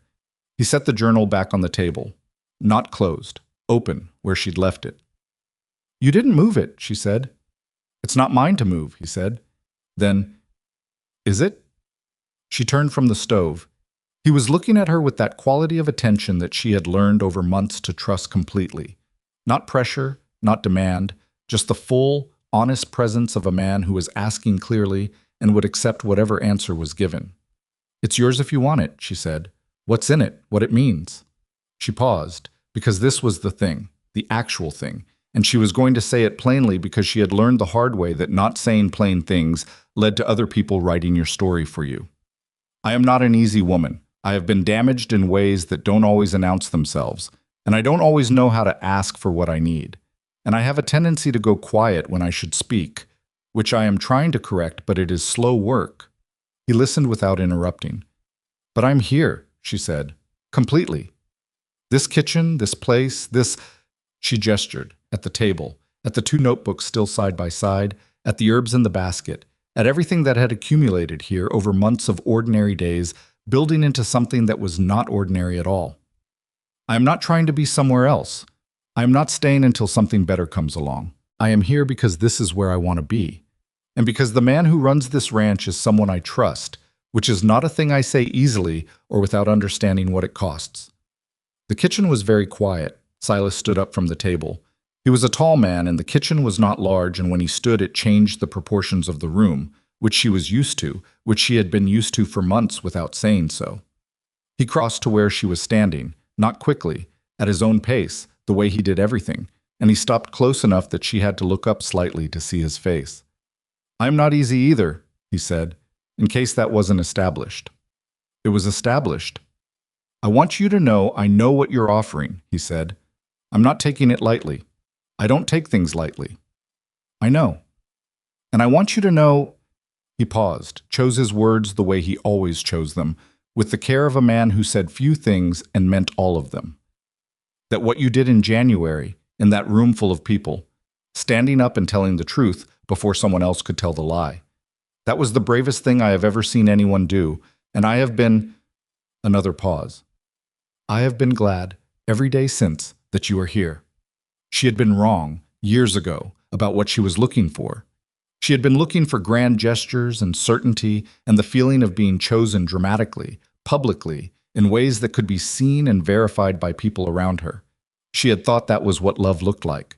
Edmund had given her that for a while, the grand gesture, the dramatic choosing, and it had been architecture without foundation, beautiful and entirely hollow. What Silas was giving her now was different. It was so plain it was almost possible to miss. "I have been glad, every day, that you are here. Not you are extraordinary. Not I have never felt this way before. Just every day, glad." The accumulation of ordinary days, each one counted. She understood at 32 years old that this was the real thing. Not because it was simple, but because it was specific. Because it required you to pay attention to all the ordinary days and find them worth noting. Because it meant someone had been watching, carefully and honestly, and what they had seen had made them glad rather than tired. She said, "I've been glad too." He put his hand over hers, where it rested on the stove railing, and she let him, and they stood there in the kitchen that she had made from neglect into something alive, and outside the window. October was doing its precise, sidelong work on the land, and the creek in the east pasture ran steady, and somewhere in the valley Frances Henley was probably standing in her mother's kitchen trying to remember something Meredith had shown her, and Garrett would be in the barn thinking about broth, and the ranch would keep running its daily requirements of labor and attention and care, and none of that would stop because two people had finally, carefully, with full understanding of the cost of getting it wrong, decided to begin. The journals stayed on the kitchen table, both of them. Ellen's and hers, side by side, the two handwritings different, and the knowledge in them different, and the fact of them together meaning something that she couldn't have written down in either one, but felt, daily, as completely as she felt anything. In November, a letter came from Madame Voss saying that she would, in fact, come to Montana in the spring, if the offer was still standing, because she had always wanted to see whether the elevation did what she suspected it did to pastry. And because she was curious about the man with the quiet way of noticing things that Meredith had been describing in her letters for a year without apparently understanding what she was describing.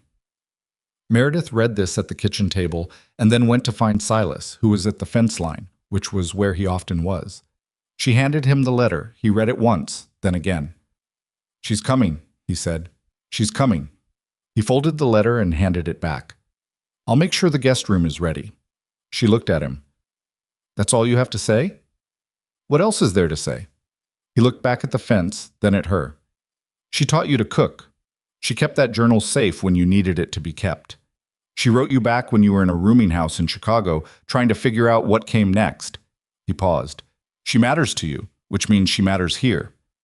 Meredith stood in the October cold and felt, for the second time in her life, and the first time without grief attached to it, the full, specific weight of being understood. Not managed, not shaped, not assessed for usefulness or reflected back in a version someone else had constructed, just understood, by a man who paid attention without requiring anything in return for the attention, who had fixed the window latch and replaced the flower bin, and crossed the room at the exact right moment, and never, in all the months since, made her feel that what he had done required her to owe him something. This was the thing she had not known she was missing, or rather, she had known it intellectually, the way you know the name of a country you have never been to. She had not known what it felt like to live in it. She knew now. The fence line went on in both directions, solid and maintained, doing the quiet, necessary work of holding things in their right places without being noticed. The mountains to the west held their snow. The light came at its October angle, specific and honest, illuminating everything it touched exactly as it was. She did not think about Edmund Blackthorne that day, which was not the first day she had not thought about him, but was the first day she noticed that she had not. He had gone east and diminished, the way people do when they lose access to the thing that made them powerful, which in his case had been other people's fear of him. Without the fear, he was just a man with money and no particular grace, and the valley had no use for that, and had said so plainly and moved on. Meredith had moved on. This was what it felt like. Not the dramatic closing of a chapter, nothing cinematic or clean, just the gradual realization that you have been looking forward for long enough that the backward glance no longer costs you your footing. She was 32 years old. She had arrived at a remote cattle ranch in Montana with $17 and a recipe journal wrapped in oilcloth and no real plan beyond moving away from the thing that had been destroying her. She had fixed a kitchen. She had fed people honestly and been fed honestly in return. She had stood up in a room full of neighbors and told the truth at full volume, which had been the most frightening thing she had ever done and also the most necessary. She had learned, slowly and imperfectly, and with significant backsliding on the days when the old fear came back louder than usual, that the thing she had to offer the world was not contingent on anyone else's opinion of it, that what Madame Voss had put in her hands was hers to carry, regardless of whether Edmund Blackthorne or anyone like him chose to acknowledge its value. That trust was not stupidity, and openness was not weakness, and deciding to begin again was not the same as pretending the past hadn't happened. It was just the choice to let what had happened be the foundation of something instead of the ceiling. This was the hardest frontier she had ever crossed. Not the wilderness, not the cold, not the distance from everything she had known. The hardest crossing had been internal, from the version of herself that had learned to be small enough not to be a target, back to the version that had always known what she was worth. She was not entirely across yet. She suspected she never would be entirely, that there would always be bad mornings and old reflexes and days when the weight of what Edmund had done felt fresh in a way that ambushed her. That was honest. That was what real recovery looked like, not a destination, but a direction. But she was going in the right direction. Every day, she was going in the right direction, and she was not going in it alone. Silas finished checking the fence section and came back to stand beside her, and they walked back toward the ranch together in the clean October air, not touching, not needing to, just moving at the same pace in the same direction, which was what she had wanted, she understood now, all along. Not to be saved, not to be reshaped into something more acceptable, not to be managed or handled or made into a better version of the thing someone else had decided she should be. Just this. Someone beside her, paying attention, going the same direction. The ranch came into view through the trees, and the kitchen window was lit from within because she had left the lamp burning low the way she always did now, the way you do when you live somewhere you intend to come back to. She was coming back to it. She was already home.